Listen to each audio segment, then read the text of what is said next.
the world will move towards the low carbon alternatives. But it's now China and India who are going to dominate this discussion, not the US. Welcome to Structural Shifts by Aperture, a bi-weekly show that radically reimagines the future of work, society, and business. We take a devil's advocate approach to exploring the massive shifts transforming our economies and our world, and our guests are not afraid to challenge the status quo. To learn more about Aperture, visit aperture.co. Climate change expert Chris Goodall says that fighting climate change isn't as challenging or as expensive as we think it is and can actually benefit our economy. In today's episode, Chris sits down with your host, Ben Robinson, to discuss why nuclear energy is not part of Chris's plan to achieve net zero carbon emissions, how the climate change movement can advance social change, whether we can save our planet without some structural shifts to capitalism, what you can start doing today to reduce your carbon footprint, and more.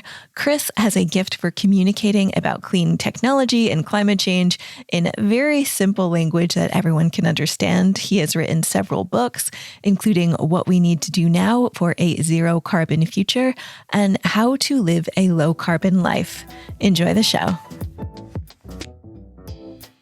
We are with Chris Goodall, author and expert on new energy technologies.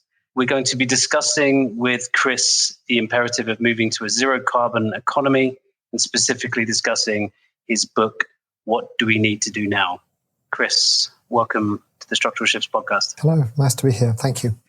So Chris, I thought your book was excellent, really excellent. I mean, very accessible, very positive. And I think there's so much that I want to cover in this podcast because it goes so much further than just sort of talking about the steps we need to take to get to a zero carbon economy. And, you know, it talks about a much broader opportunity to use the climate emergency to springboard us to some sort of new Green Deal. So we're going to cover all of that during the course of the podcast. But I thought it might be a good place to start by talking about your 10-point plan for getting us to a zero carbon economy. Do you mind just explaining and talking us through that 10-point plan? Well, what I wanted to try to do in the book, and it's crystallized into that few pages, is an attempt to say to people, it's no good just thinking that the zero carbon transition is just about energy. It's actually very much wider than that. Energy is the single largest source of carbon and other greenhouse gas emissions. However, when it comes to things like food, we have to radically change our behavior. And that's right across the world, right across every single economy. So I was trying to give a sense that there is a package of measures available to make the transition. It's not just about energy, and it will necessarily involve some changes to human behavior. This is not a comfortable thing for anybody to say, but we will not be able to live exactly as we have been living for the last 50 years in a zero carbon future. One of the areas where your book differs from some of the other commentary about climate change is that even though it acknowledges the need for us to change our behavior, it doesn't sort of suggest that we need to go back in time, right? In other words, if you listen to a lot of people like sort of George Monbiot would be an example, right? If somebody sort of says, we almost need to go back to the sort of 1950s or something and cut back on how much we consume. But it seems to me that the sort of paradox here is we almost need to keep consuming if we're going to create the economic incentives to get us to a zero carbon economy. Would you agree with that? This is an incredibly difficult thing. I remember I wrote my first book 12 or 13 years ago, which had the title, How to Live a Low Carbon Life. What would you do? How would you do things differently if you decided you yourself personally wish to live a life of zero carbon?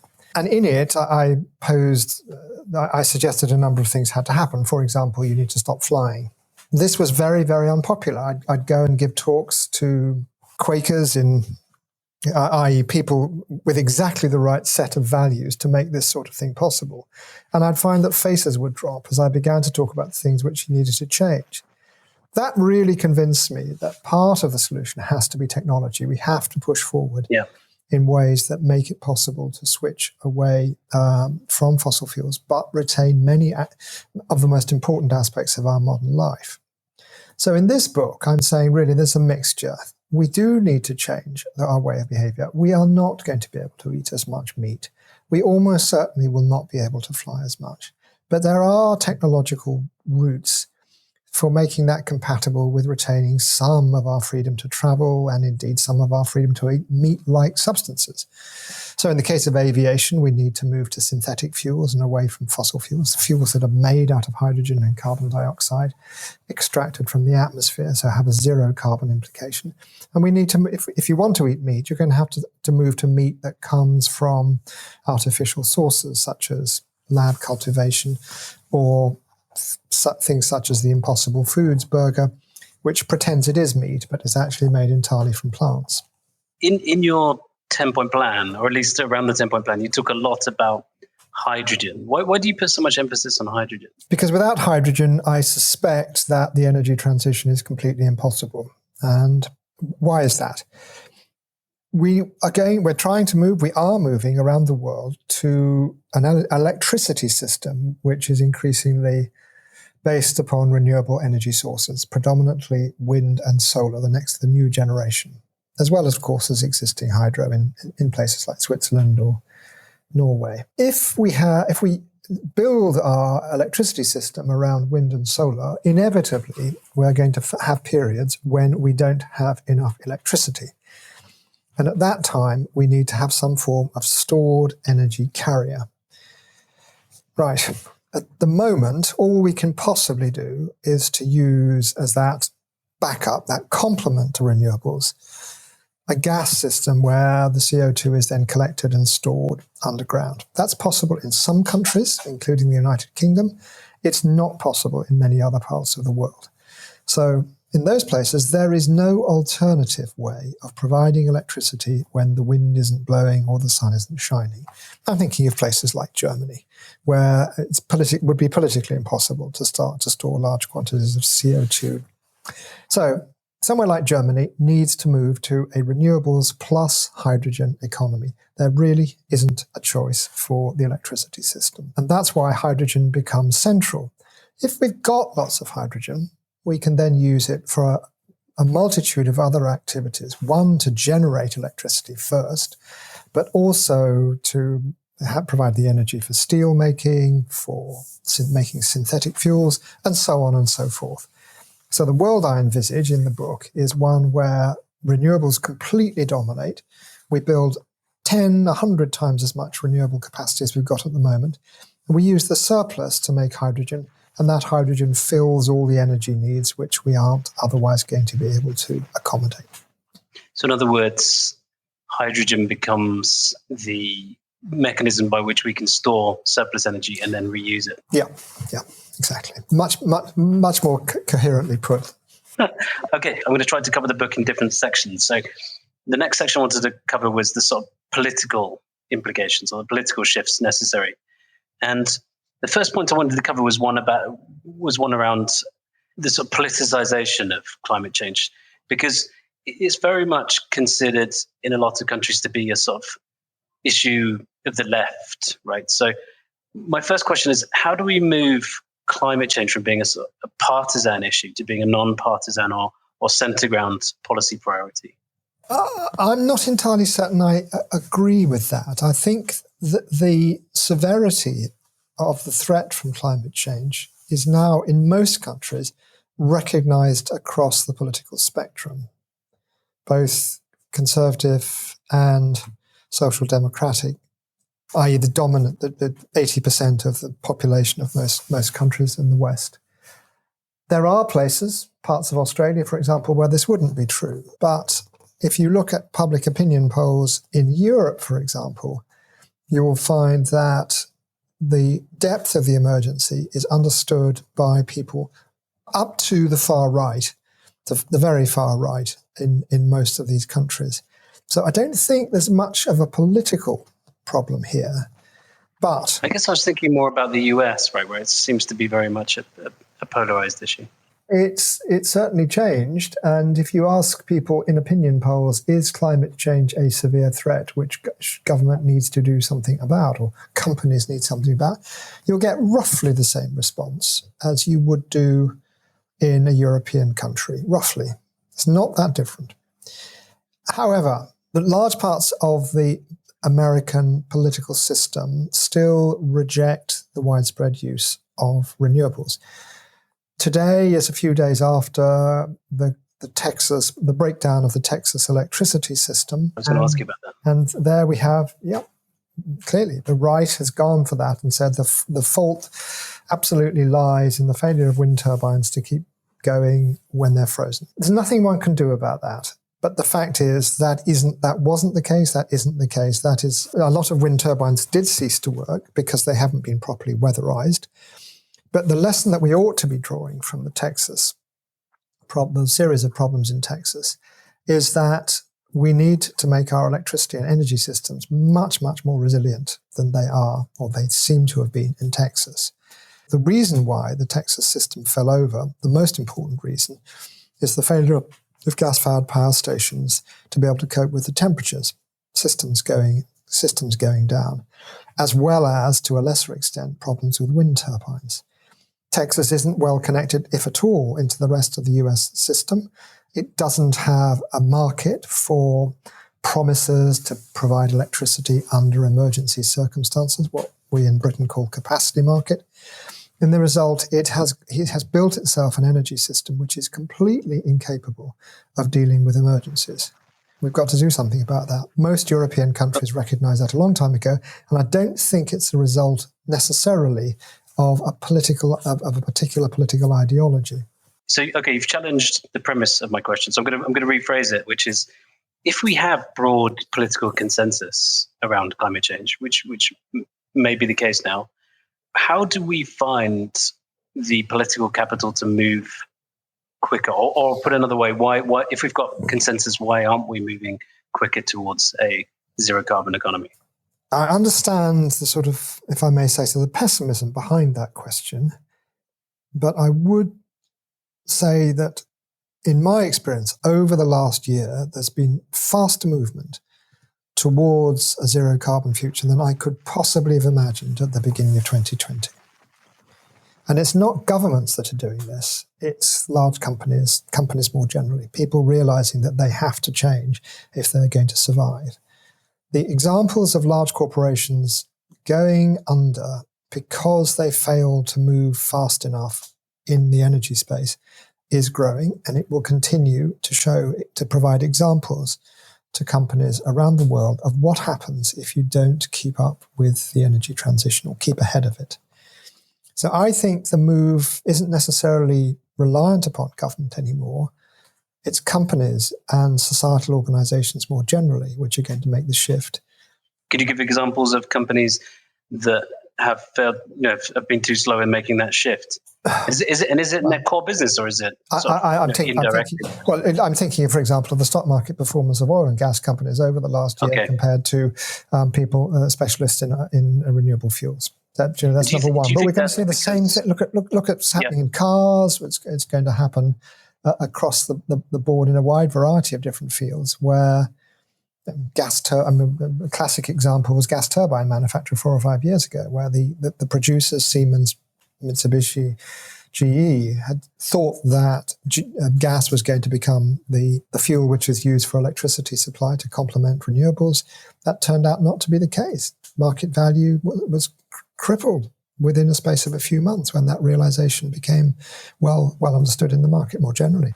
It's interesting you talk about stock market performance, because we are seeing this massive push into sort of ESG and impact investing.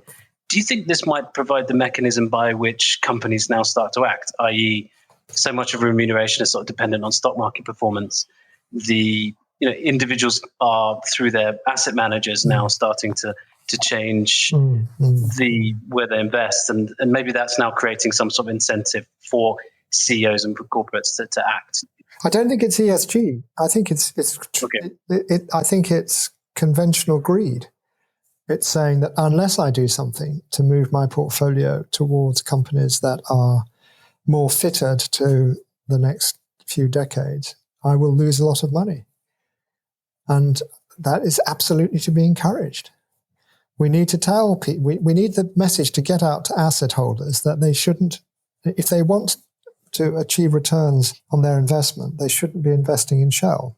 They should be trying to find the next Tesla. You said that governments are becoming, I guess, relatively less important in solving this issue than perhaps was historically the case.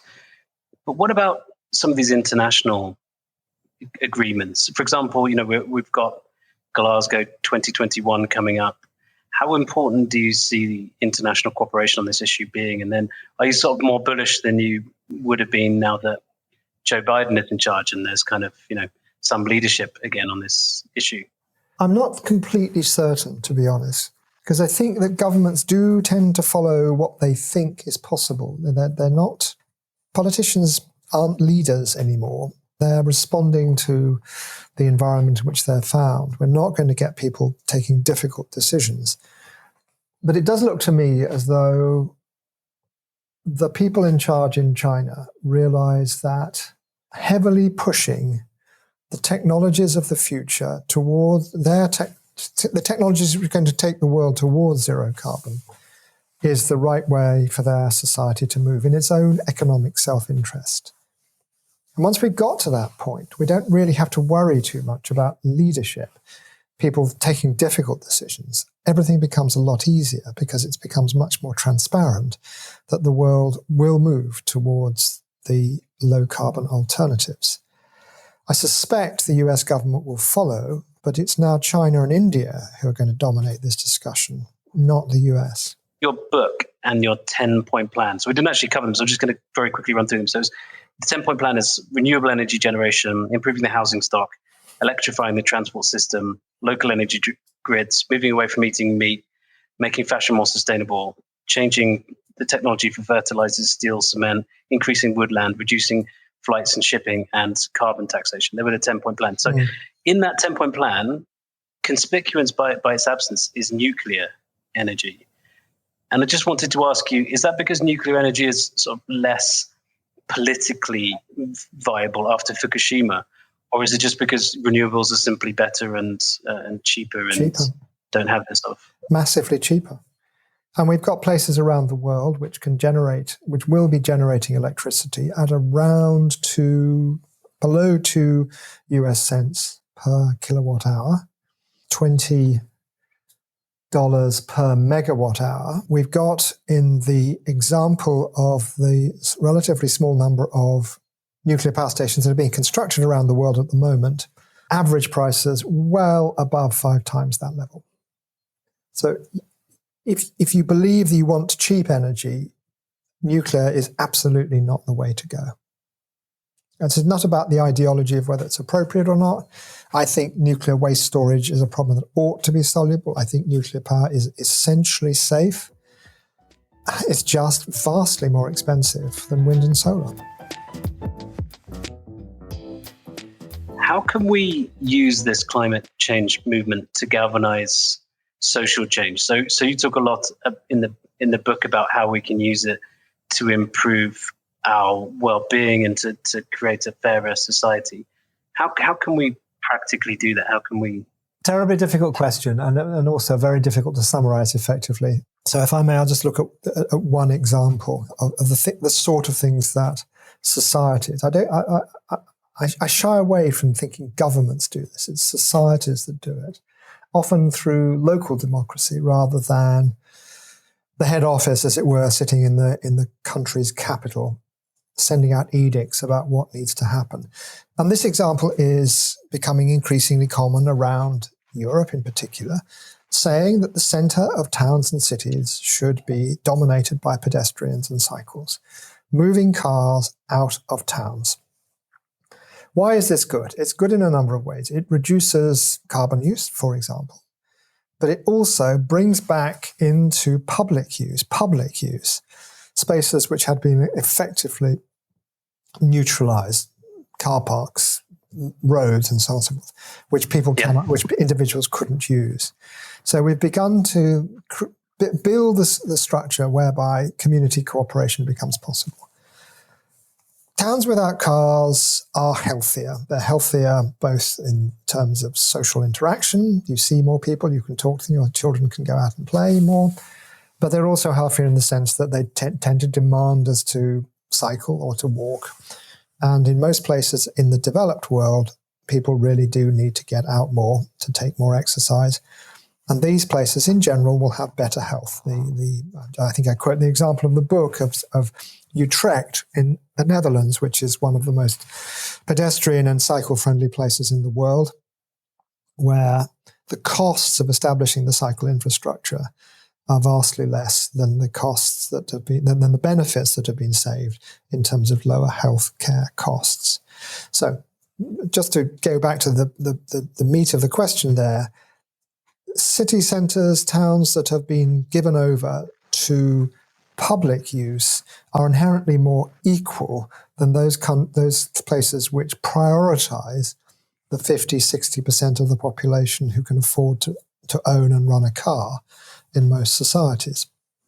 So that's an example of the way in which the low-carbon transition can, if properly done, equalise our economic standing. European, American, many societies around the world are vastly too unequal at the moment. I think there's increasing political understanding of this. The carbon transition has to make the move away from inequality happen at the same time as the reduction in CO2 emissions. And do you think that's the way to build more political consensus, or to build more impetus to act? Because I suppose now the political divide is a bit between haves and have-nots, right? Whereas even the haves, I guess, want to live in a world where they're not worried about their children's future, whereas the have-nots would gladly opt for that and a fairer society. Right?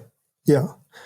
I think the problem so far is that the mission to arrest the speed of climate change has essentially been one sponsored by the well-off. It's often been seen as irrelevant by the people or counterproductive by the people who are struggling to survive economically at the edge of society. If we're going to take climate change seriously, we take the really significant measures that need to be taken, we can only do so with the active support of a very large section of the community, majority of our communities.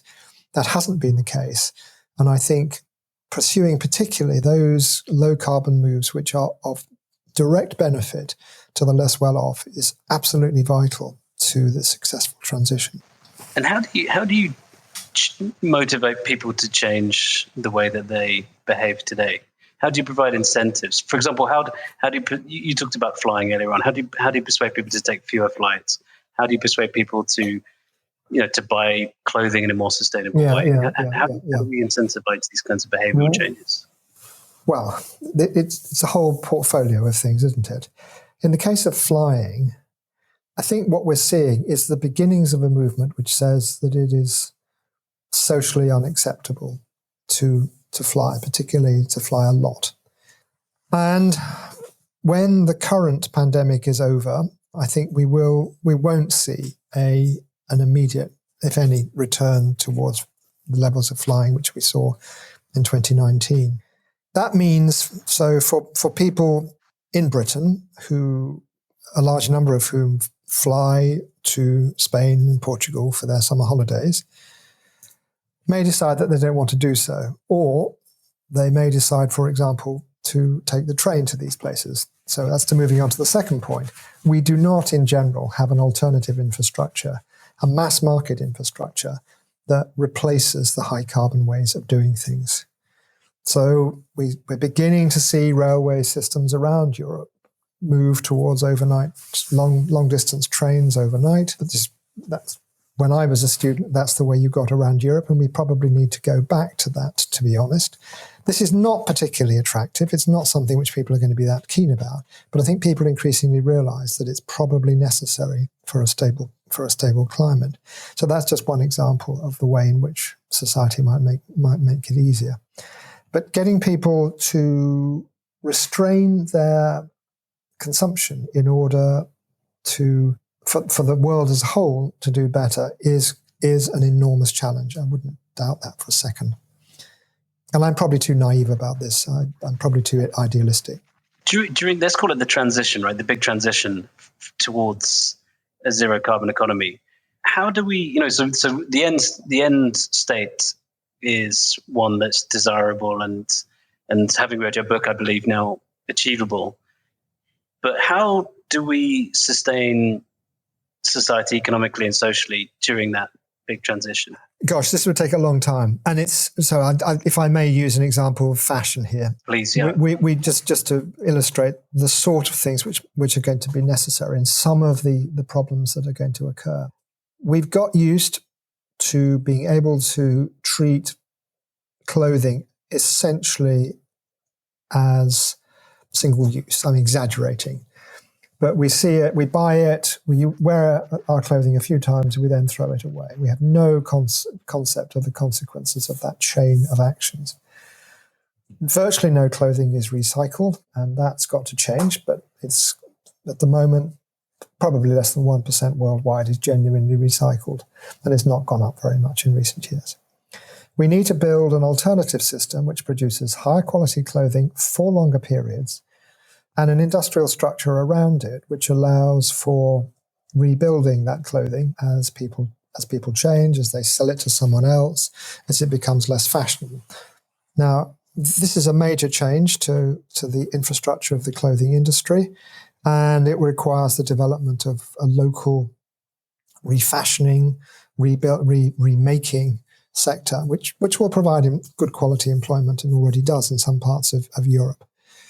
The crucial thing, however, is that we are going to start spending less on clothing and particularly spending less on new clothing purchased from countries in Southeast Asia, where a large fraction of the working population is making clothes for a living. So here the world faces a dilemma. In order to do the right thing when it comes to fashion, we're going to do pretty terrible things to countries with large sectors where the clothing manufacture sector is enormous, Cambodia, Bangladesh, and so on and so forth. So we as society need to work out how we're going to cope with that, how we're going to build recycling and refashioning at the same time as ensuring that we're not pushing large numbers of people back below the poverty line. And I'm sorry, I don't have an easy answer to that. How do we manage some of these transitions without the active role of the state and international cooperation agreements and so on? Well, by active role of the state, I think the best role for the state, being someone who believes in the operation of markets, is for the state to properly price the environmental consequences of what we as individuals decide to do.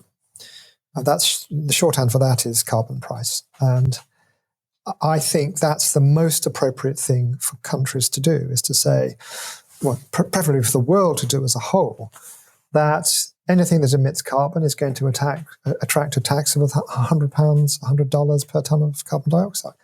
That would solve the climate change problem within a decade, in the sense that it would push the technologies which are now struggling to get traction in a world of cheap fossil fuels to the point where they could become genuinely competitive. Is that possible? I think is $100 a tonne of carbon dioxide possible?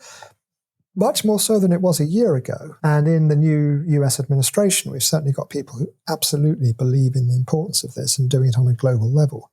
Whether we can get China into that club, I'm not knowledgeable enough about politics, but I suspect it's more likely than not, because without it, China is going to face carbon border taxes, such as those proposed by President Macron in France, meaning that, for example, everything it exports is going to acquire a tax. It would be better for China to impose that tax than to have it imposed at the border by the European Union, for example. And how would the carbon tax work internationally? Because if we take that example of fashion, you could see how a carbon tax on some of these throwaway or fast fashion ranges might deter us from buying them and might make it relatively less expensive to buy better quality, more enduring clothing. Yeah, made from fabrics with a lower carbon footprint, for example. So we'd switch fabrics. I'm sorry, Ben, I interrupted. No, exactly. Yeah, switch fabrics as well. And then I guess the way that we could then compensate the losers, if you like, the massive factories in Bangladesh and so on, might be by taking some of the money raised from the carbon tax and helping those countries and those sectors to retrain and build new, more sustainable industries. But that's only possible if that carbon tax is employed internationally. And the money collected is distributed internationally. Is that Yeah. Is that possible? Do you think? I mean, it's going to clearly be politically troublesome to do this. But imagine that you have a calculation as to the carbon footprint of a pair of jeans made in Bangladesh.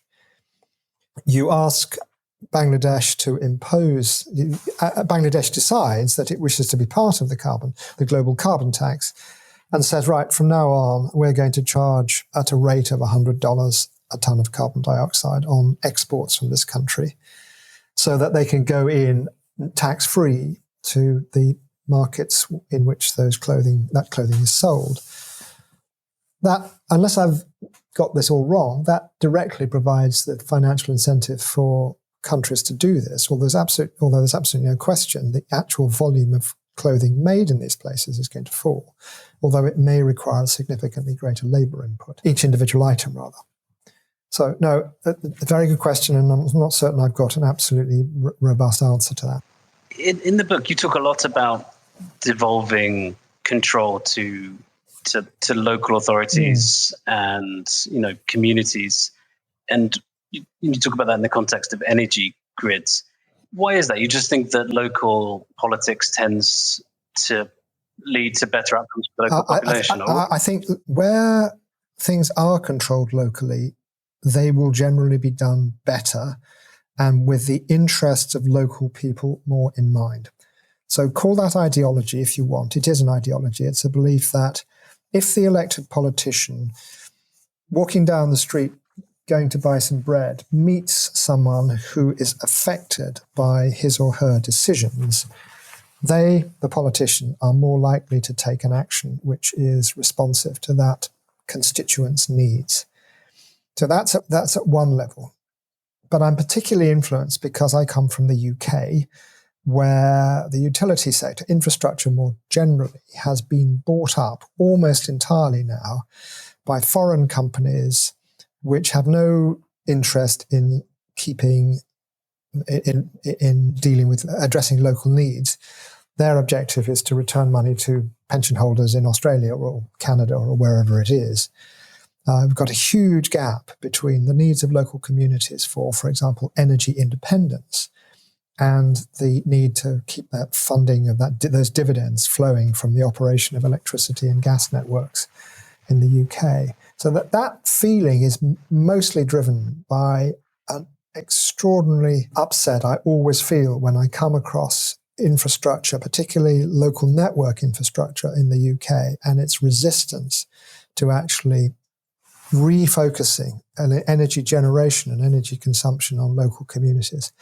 I've spoken in generalities there, but just to give you a particular example, I'm part of a group trying to install a large battery close to wind and solar farms, which are community owned, 10, 15 miles outside Oxford.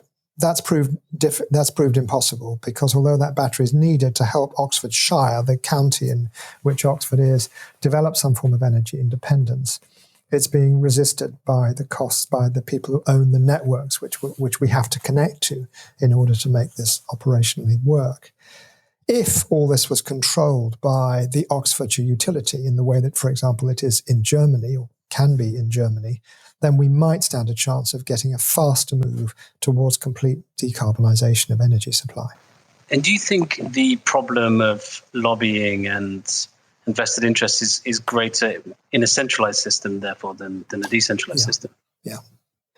I would like the utilities, I say in the book, I would like the utilities in Britain to mirror those in Germany, essentially local public ownership.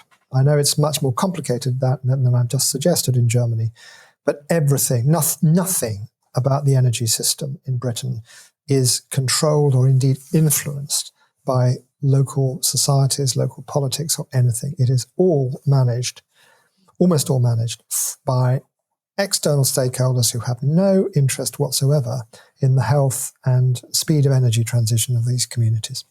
There is an exception, isn't there? In the book, you talk about the Orkney Islands.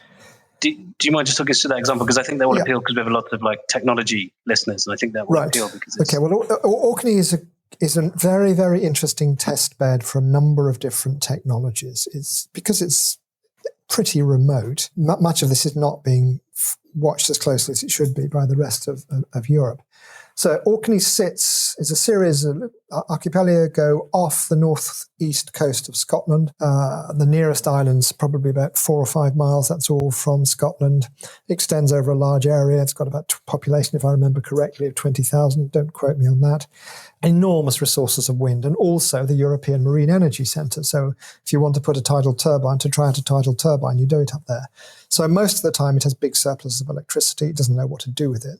So it has scope to use that relatively cost-free energy, because the link back to the Scottish mainland is so weak, to carry out a variety of experiments. They're focused on hydrogen, but there's lots of different things going on at the same time. The hydrogen is used, it is stored, put through fuel cells to create electricity when there's no wind. There are relatively few occasions when there's no wind. There's a school that's heated by it. There's fuel cell vehicles across Orkney, and so on and so forth. Well, if islanded like that, the local community can take control of what it does. It's easier because of the physical separation, but in my opinion, it would be better if communities more generally across countries had the opportunity to do this, to make themselves into independent states with regard to their energy generation and energy consumption. One of the things I really liked about the Orkney example was it just seems to mirror to me the way in which economies and businesses become, networked over time because of the internet. Effectively, because essentially energy can behave like a network as well, which is there isn't some central grid, but instead, everybody can sell to the grid, or they could be peer-to-peer kind of buying and selling of energy, right, at a very low. Yeah, exactly. So you become, if you can buy the surplus electricity that's being generated on your neighbour's roof by solar panels when you need it, you have a much better sense of the importance of balancing supply and demand, for example. So the whole energy transition thing becomes much more live, much more personal. But we're not really pushing that very fast in Europe, or indeed anywhere else in the world. But peer-to-peer trading through distributed ledger type systems, not Bitcoin or anything like that necessarily, but distributed ledgers ought to be a way of enabling ourselves to become more reliant, more aware of the importance of switching to local sources of energy. Can we make this transition within the framework of capitalism, or do we need some sort of change to capitalism? I swing on this hour by hour, to be honest. When we're recording this as Australia tries to work out how to control the large tech giants, Google, Facebook, etc., there isn't a model for this yet. But what it demonstrates, what's going on in Australia, what it demonstrates is that large corporations, the tech giants, have a degree of authority over the operation of political systems, which is unprecedented, certainly in the last 120 years. We do need to do something about that. We do need to break up the worst examples of this. But if we are going to radically change our energy system, for example, by covering the North Sea with offshore wind turbines, it is almost certainly better, in my mind, that we use the tools of capitalism to make that as cheap, as quick, and as effective as possible. And so, therefore, I think we need to keep the large companies, mostly. Today, I think that we need to keep the large companies alive and pursuing profit. It's no good asking just to be nice and do good. You have to allow, if you're going to allow any form of capitalism, you have to allow it to make profit. That being the case, you need to control the way in which that profit is made and ensure that things that do good for society make profit, those which do not, do not. As I go back, if I may, to the point I made earlier, I think the easiest way for the political system to redirect large corporations towards the right ends is to impose a tax on carbon. And then you made the point there, which is something we observe as well, which is the sort of big firms, because they're subject to increasing economies of scale, or through network effects, which is something reasonably new in the sort of history of capitalism. We see this phenomenon of kind of super firms, and you said it yourself, right? Which is they're so big that they can almost have, they can almost challenge the sovereignty of particular states. They do, but what they do. But the point I was going to make is, in a world of super firms, presumably, maybe this is oversimplistic, but if you can get those super firms to take climate change seriously, maybe we can move quicker on climate change. Would you say that's fair?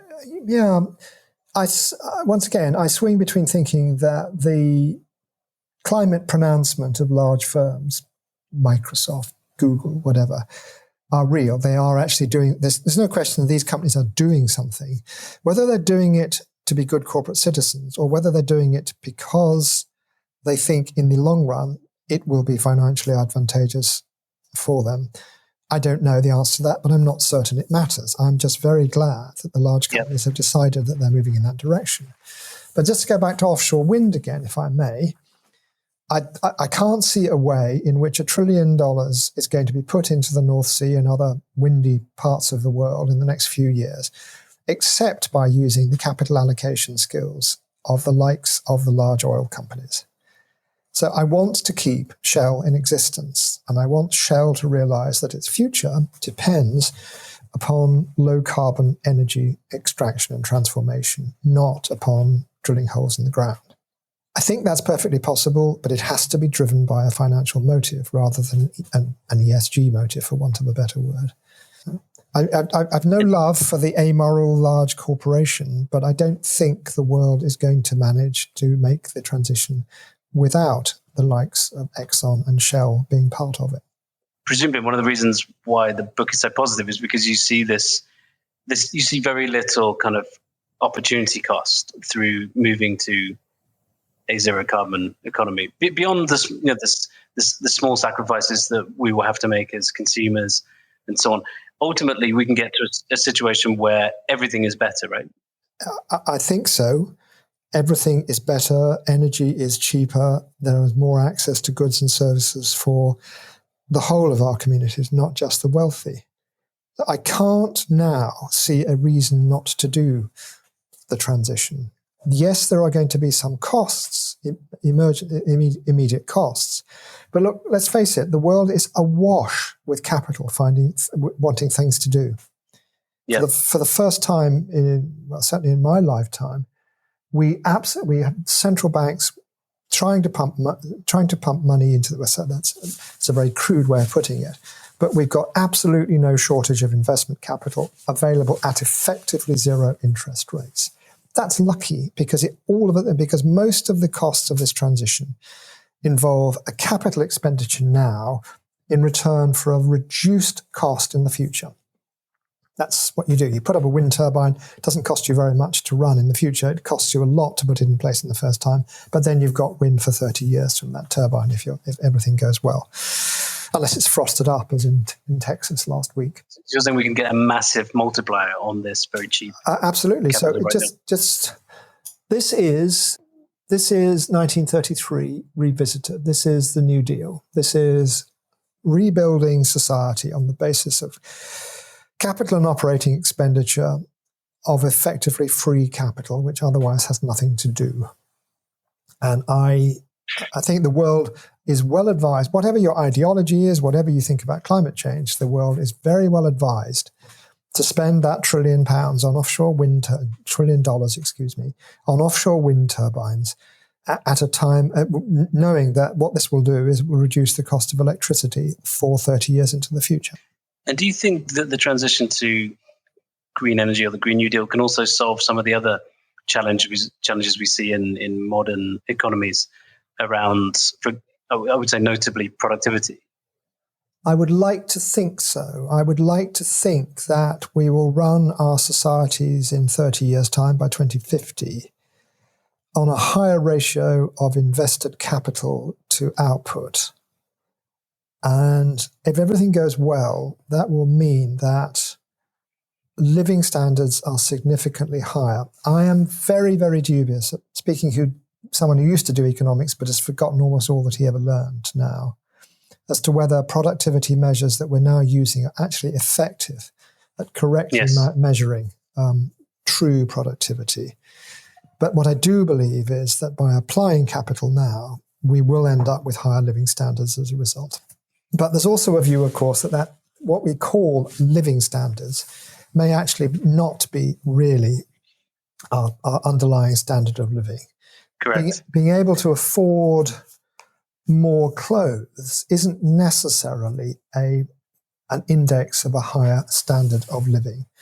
Being able to walk down the street or bicycle into town has zero impact on productivity, inverted commas, negative impact on productivity, but will give you a better, inverted commas, standard of living. So why I'm putting inverted commas around all of this is all these expressions generated by the economics of the 1940s, 50s and 60s and don't really seem very relevant to the situation we're facing today. Corona and the future. One of the few positive outcomes of the pandemic has been that it's been broadly quite good for the environment, right? Because people have been traveling less. We've been shipping less. Have we really? You tell an owner of a container ship whether there's more containers being shipped now than there were, and think you might find that the volume of international container trade is close to its high. We've got more problems getting things out of China than we've ever had before. But you make the point that there's less aviation, there has been lower climate emissions, but the effect so far has been really quite small. Fair enough. So there's not too much cause for celebration, but I was even going to ask whether you think the changes in people's behavior are even likely to be permanent, or whether we're going to see a catch up. All those people who've deferred their foreign holidays, will they all want to suddenly take them? And how much of the behavioral shift do you think will last? Isn't that a difficult question? I'm not qualified to answer that, really. I instinctively say it won't last. But on the other hand, I am struck by, for example, in the UK, the increasing strength of the car-free city movement, which I referred to a bit earlier, which could have a significant effect on emissions. I think pointless travel may, whether it be to a meeting with your colleagues for half an hour or whether it's just because you need a weekend away, to put it crudely, will probably take some time to get back to inverted commas, normal. Whether any other systematic changes will occur, I don't know. I think people will work from home more, and that's probably net going to reduce emissions, although it's unclear, given that we've all been sitting at home trying to work in the last few days in unusually cold conditions, and it would have been better to have been huddled up together in an office. I think what has changed is a view that the only significant reason for optimism, I believe, is that it does now look as though people accept that the world could choose a different trajectory. I'm not saying it will, but people realize that things could be done differently and be maybe more flexible in the way that they approach future challenges. And also the fact that the vaccine development process has been far faster than anybody believed possible. And we can use that as an example of what we might want to do on energy with a similar sense of emergency as the consequences of climate change become ever more apparent. A lot of people use the war analogy to talk about COVID. Do you think it will take a warlike approach to solve climate change? I guess the challenge with the war analogy for climate is around sustaining the level of urgency. We know that climate change is kind of an ever-present danger, but how do we stop fatigue setting in? Sometimes it can seem a bit hopeless. So how do we maintain that sense of urgency? Well, the first thing I would say is that the planet is helping us maintain the sense of urgency, with every new week bringing some form of climate-related disaster. The extreme cold in Texas is almost certainly a consequence of a weakening of the polar vortex due to excess heating in some parts of the Arctic Circle. There's one example of how things are brought back to us. The risks and dangers of climate change are brought to us every day. And there's more detail today, this week, about, for example, forest fires, another problem that is going to occur in dramatically greater quantities as the time goes on. So we need to give people a story, and that story needs to be largely composed of optimistic outcomes, of optimistic routes to getting the change we require.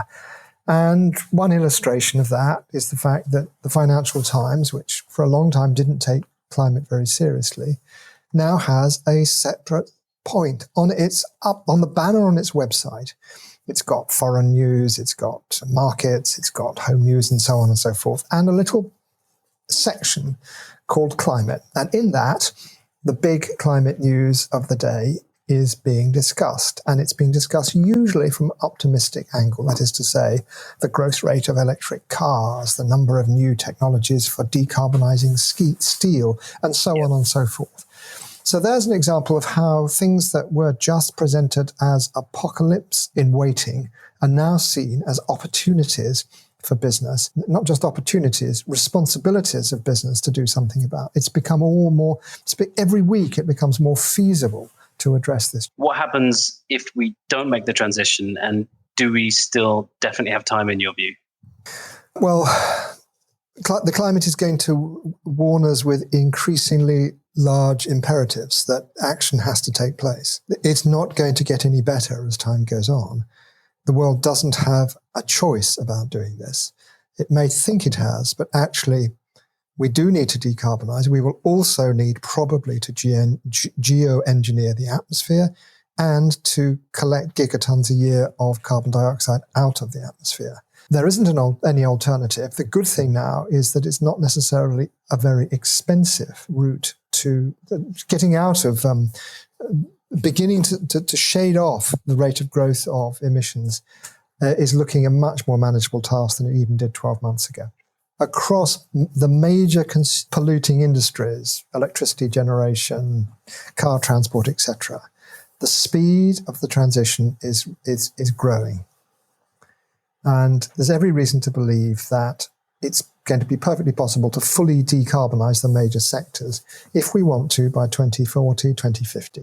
That's what makes me optimistic, not the fact that the rate of increase of carbon dioxide concentrations in the atmosphere has slowed, because I'm not entirely certain that's true at all. You wrote a book. It was entitled How to Live a Low Carbon Life. For anyone who's listening to this podcast who wants to start to make a difference in this area, what would you recommend as a first step towards living a lower carbon life? Well, the first step as individuals has to be taking stock of our carbon footprint and saying, right, I'm going to stop eating meat and traveling by air. For the average, relatively well-off Westerner, someone living in Western Europe, that might well get rid of almost half your carbon emissions straight away. Drive an electric car if you can afford to, or get rid of all cars, and only car share an electric car would be the next, or improving the heating system in your house. So those are the individual things. I think also being an activist is important. Getting involved in the various movements now that are pushing for faster and faster decarbonisation, ranging from Extinction Rebellion in places like the UK towards the investor movements, the groups of people who as investors are getting together to try and put more pressure on large companies to produce better articulated plans for decarbonisation. Go into politics. I think I'd also say that don't imagine necessarily that the right route is to be an entrepreneur in this field. If you're an idealist and you think that this is the most important problem the world has faced, you may not actually be the best person to set up a business in this area, because it may be that you're being driven by things other than economics, business logic. What we need in this world is hard-nosed business people who decide to go into these areas because they see profit opportunities, not necessarily because they want to improve their grandchildren's future. Your book, I read it over a few evenings, and I found it to be extremely accessible. And I guess you wrote it for a non-specialist audience like me. Yeah. Yeah. And my question is, why do you write for the non-specialist audience? Is it because you think ordinary people through ordinary actions can crystallize massive change, or is it because, or why not write for politicians or for CEOs of big companies? Why choose a non-specialist audience? Because I want to be part of the tide that says we can solve this problem. It's not an unavoidable apocalypse. We have the tools to do something about it. So some sacrifices may be necessary. short term in particular. But nevertheless, we can continue to run our societies effectively without massive upheaval. And that's what I wanted to get across to as wide an audience as possible. I hope it is read occasionally by CEOs. I've certainly talked to some of them about it, and possibly even politicians. But the main aim is to get a sense across as wide a group as possible that this is a problem we can solve. For every podcast, we ask our guests to give us 5 recommendations. Okay, so I'm going to ask you first of all if you would share the title of one of your favorite books. The title of a book that I would really recommend other people might want to read is by a British author called Benedict MacDonald, and the title of the book is Rebirding. There's a growing movement around Europe and elsewhere to rewild large areas that have been destroyed by human activities. And this is particularly becoming active in Britain now, as people begin to realize that we are one of the least forested countries in Europe, and we really need to get some nature back across our landscapes. And this is a wonderful book, both because it gives a sense of it's possible to do. You can get birds, it's called rebirding, you can get birds back, and those have been enormously lost in the UK. But it also does so with logic and numbers. So it mixes an environmentalist's consciousness of the importance of keeping bird life going, also with a sense that it might be financially feasible to do it. Next, a favorite recent article, please.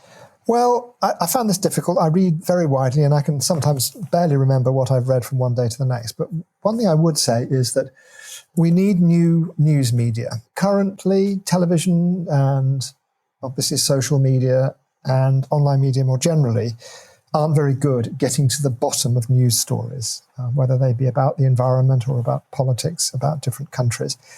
And I would heartily recommend a news service, which is deep journalism, called Tortoise in the UK, slow journalism, Tortoise. For its depth of analysis, its robustness, the fact that it uses numbers, terribly important, but also is written for the widest possible audience.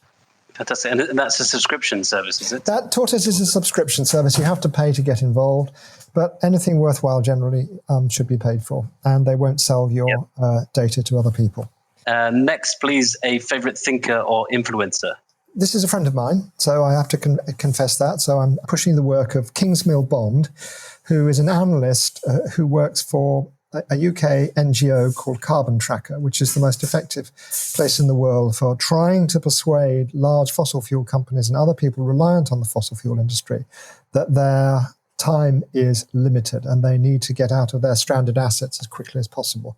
And what Kingsmill does is bring quantitative analysis, interesting stories, persuasive logic, beautifully written to this field. So I would recommend that anybody interested in following an author in this area should look up Kingsmill Bond and what he produces for Carbon Tracker and for other sources. Carbon Tracker. Okay, so we'll share the link to that with our audience.